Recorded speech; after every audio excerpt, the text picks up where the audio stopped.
So I'm basically here to just tie up some loose ends that I still have before I can get to the Yom fight.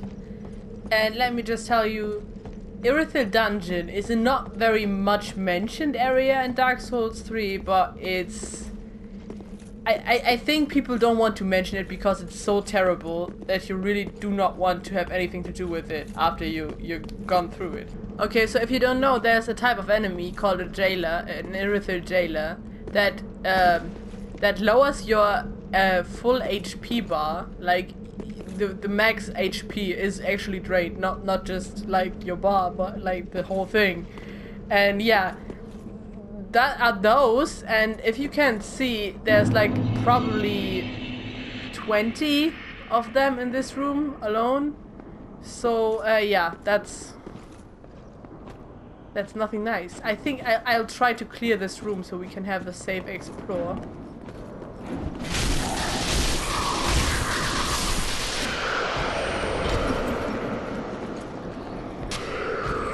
Okay, see what they do? See? They're not interested if you leveled that Viger stat into Oblivion. To have the full experience of the Yom fight, which I'm trying to have, you have to tie up some loose ends concerning NPCs quest line. So you have to fight a giant in the Irithyll Dungeon.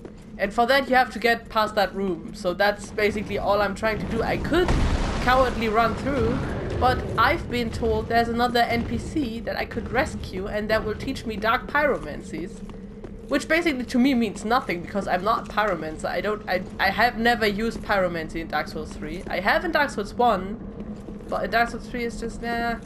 I've met many pyromancers though in PvP, which I personally think are quite the strong enemies. Like, generally speaking. It's not that easy to... Again, this just gets worse by the minute. You're probably saying now that it's just that one type of enemy that annoys you, Fox. Why is that such a big problem for you? And I'm telling you, that's pretty much the only enemy that there is in Irithyll Dungeon. Besides, they have also sprinkled in some rats. Everyone loves those, right? Some basilisk. You know, the frogs with the giant eyes that curse you and make you die instantly. And yeah, also some of the maggot zombies that you cover you in maggots that suck your blood. So it's really just, thank you. It's really just a fun place all around, paired with the fact that you run on like a smidgen of your health most of the time. Okay, you know what? Fuck this shit. I have yet to get through this room. But the problem is, I love the Dragon Slayer spear. I really do. It's great for PvP. But it's a problem when you have to fight more than one enemy. Thank you. Because it's actually like... It's kind of like you only can hit one... It's not like a swiping weapon. It's more like a stabbing weapon, of course. Yeah, probably all of you knew that, but I figured it out. And now it's a problem to me. Because if there's like 2 or 3, 4 rats attacking me at once, and I can't attack them all at once back, it's a real problem. Yeah, for this matter, I probably have to take my Great Sword of Judgment if I could find it. I've been wielding this before. Look at how fucking low my health bar is. That's surreal. I shouldn't be alive right now. Honestly, though. How am I even alive? And how are they still following me? Oh my god. This is kind of quickly getting to me because I thought, like, it's not that big of a deal in terms of, like, challenge because I've obviously already done this. And I've already been with this playthrough in Archdragon Peak, which is kind of like an easier area than this. In Archdragon Peak, if you don't know, is the optional area that you can do after you finished all of your main area bullshit. When you really want to get into like good loot and optional bosses and like if you lack in some sort of challenge. And yeah, that's been no problem for me. But this area is just, it's just so damn rude to me. With everything that kind of does magic damage on me or has like some sort of... I'm really good at fighting big melee bosses that have swords and stuff, but like Aldrich is, for my personal taste, the hardest or one of the hardest enemies to deal with, as he has magic attacks and you have to play it safe and play it patient. It's kind of like with the Crystal Sage, if you remember that glorious time where I struggled really hard in an early game boss that really shouldn't be as hard. You know, when you pass the jailers and you still have like most of your health bar, it's really not that bad. I could try to go around him and get a plunging attack in, but I don't know the way. Nor do I have the patience to fucking face like another 20 jailers to get there. And I think I will do this the old-fashioned way to fight giants. Plus this has the added challenge that you have a couple reds, and with a couple I mean like 25. You have to really like consider the types of rings that you actually use, so you play it doesn't play against your weapons or stuff. If you change your weapon, I for example had the Dragon Slayer spear and the Leo ring, which obviously like is a whole package if you wanna go the Ornstein way, but I don't use the Dragon Slayer spear right now, so I have to change the rings. You know, facing off against giants in Dark Souls is really just a very sad thing, because like a giant fight is supposed to be really badass, but in the end you're just fighting the feet, trying to not get stomped, and the giant itself, as long as you stay really close to the feet, will not do much damage to you personally. So you're really just left battling either the camera. Yeah, there he goes. It's sad because giants are like kinda cool enemies, I think. Now, if I'm not mistaken, there should be a Sigurd right here. My liberation requires a key. The key is outside. A riddle for the ages. I already collected the key earlier. It's in a box where there's two boxes, and one of the boxes is a mimic and the other one is not. Okay, I'm gonna tell you how you can see if a chest is a mimic or not. First of all,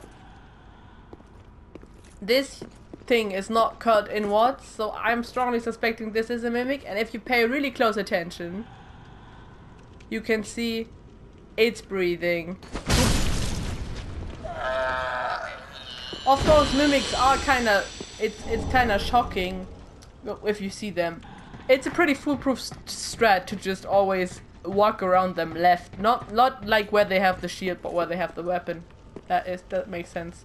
When you come by this place in Irithyll Dungeon, you perform the Path of the Dragon emote right here, and you get to Archdragon Peak. Just if you didn't know yet, but you only get the emote after you defeat Consume King Osiris, which is still a whole. This is not like the next boss. It's still some time. Well, then take notes. Yeah, 97,000 souls do I need to even get considered to get a level. So let's just get farming ready and then farm a whole bunch and then level, because honestly Irithyll Dungeon makes me depressed and I don't want you to get through that, to go through that. So if you already have Archdragon Peak at your disposal, if you're New Game Plus maybe, or if you have some sort of lightning weapon, this is really easy for you to get a whole bunch of souls in just a couple minutes, really. Also, I want to cheer you up after you have had to look at me wandering through Irithyll Dungeon. And yeah, the Sigurd thing, you really have to take care of that before you enter the Orm fight. Look it up if you have to, because yeah, you don't want to miss that. This basically strengthens your thrusting. So you're a full Dragon Slayer now, and this is Dragonkin, so they are very receptible to your lightning powers. So you just kill these couple of peoples and they all give you 3,000 souls each. Even if you're not wearing the Silver Serpent Ring, the Shield of Wand, or killing them with the Sage's Rapier, which is basically oil to yield more souls from a kill. Wow. I did this before I started actually playing PvP. Probably, gonna lie, probably like 20 times or something like that. And then I had like a whole bunch of souls. You can calculate that for yourself. I also had the Shield of Wand and the Symbol of Avarice and the Silver Serpent Ring. I I did not take the rapier though. And each of them gave me basically 5,000 souls. So that's no small feat, and if you do that for a whole bunch of time, you will end up with a character that is soul level 123 and soon will be 124. Welcome home, Russian. It sounds like everything in Dark Souls just makes you feel bad, but it's also a religious experience that I honestly would recommend for every one of you, if you have the nerves to do it, because you know you complain a whole bunch, but deep in your heart you enjoy it a lot, and it's a really rich universe that you can explore, which is a game type that I love. And yeah, so that's just basically my whole gist of this, is like, don't let it deter you from the actual pearl that Dark Souls really is.